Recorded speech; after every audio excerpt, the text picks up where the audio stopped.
Hello guys, welcome back. I was able to get my plywood cut out for my bench today for my model railroad, and as you can see here, I've got it gridded off in a 1 foot grid, and the reason I have it like that is because when I go to lay the track, I can use that grid as a coordinate system and go straight from my plan to my laying the preliminary track to see how everything's going to work. At this point though, I still don't have anything screwed down. All this is just freestanding for right now. Even my risers aren't attached yet, and the reason I'm holding off on doing that is because I want to be able to adjust them accordingly for the switch tracks and the turntable for the engine yard. So as you can see, I had to use two pieces here. I don't know if you remember me telling you, but some of this plywood's repurposed from my other design. So just trying to utilize what I already had. So down here, I don't know if you guys can see these, but these are little 3" by 3" half-inch thick splice plates that I use to attach the plywood together, and I use a 1 1/4" drywall screw on those. And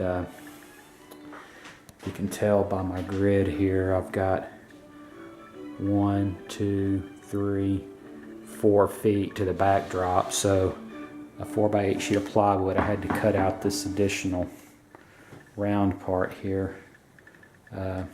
So I'm going to have to use splice plates on that to get that attached.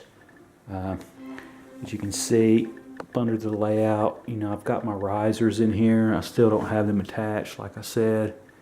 We'll do that shortly. I just want to start putting some track down, preliminary design, just to make sure everything's going to work properly before I start attaching everything. So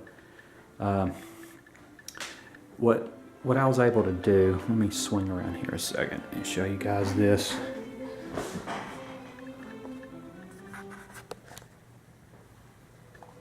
Turn that radio down. So what I've got here, the black screen's AutoCAD, and this screen over here is X-Trax. So what X-Trax allows you to do is you can go in here and select your track. If you put everything on a layer, like I did, like my track, I don't know if you can see this, but my track is on this track design layer here, layer 6. So what I can do is I can go up here to edit and select current layer, and what that enables me to do is select everything that's on the track design layer, and then what I can do from there is I can export it out as a DXF, which is data exchange format in CAD terms. So in most CAD programs, the free ones you get, they'll take a DXF. It's kind of a universal exchange format. So what I did is I just selected all my track and my bench, my table edge here, and just exported it as a DXF and brought it into my AutoCAD. And then what I was able to do is to go through and create a grid, a 1x1 grid. So as you can see, so roll in here. What I can do from there is I can take and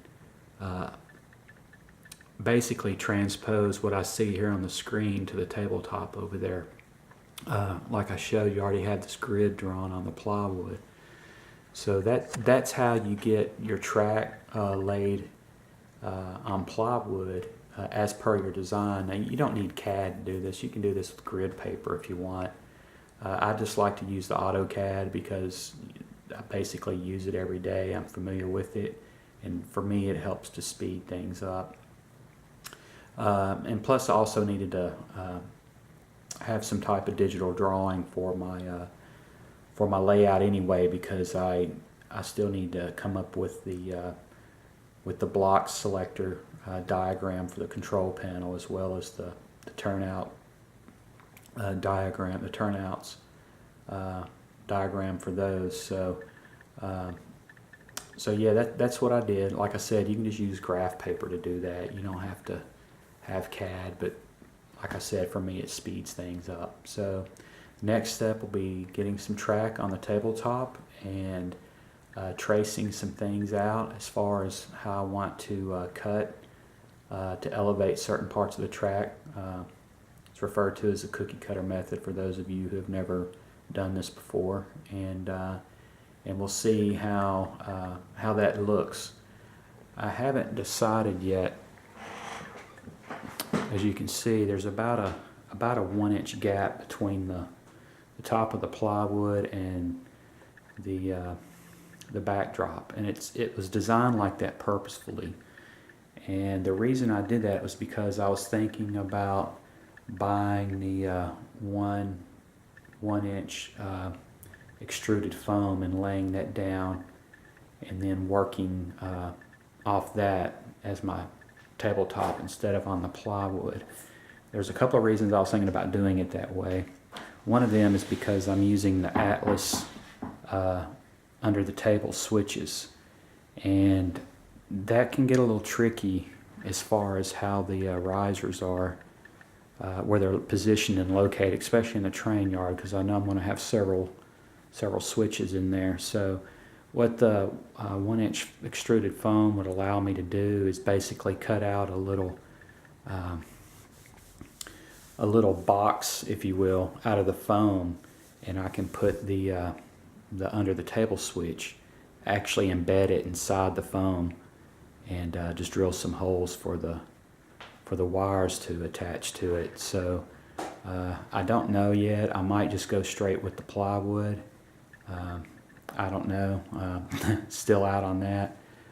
But so yeah, I just wanted to bring you guys up to date and let you see what I've done, and hopefully this is all making sense. If it's not, by all means, make a post on the YouTube page, and if you have any questions or anything, or even any comments or suggestions, those are welcome as well. So until then, we'll talk to you later.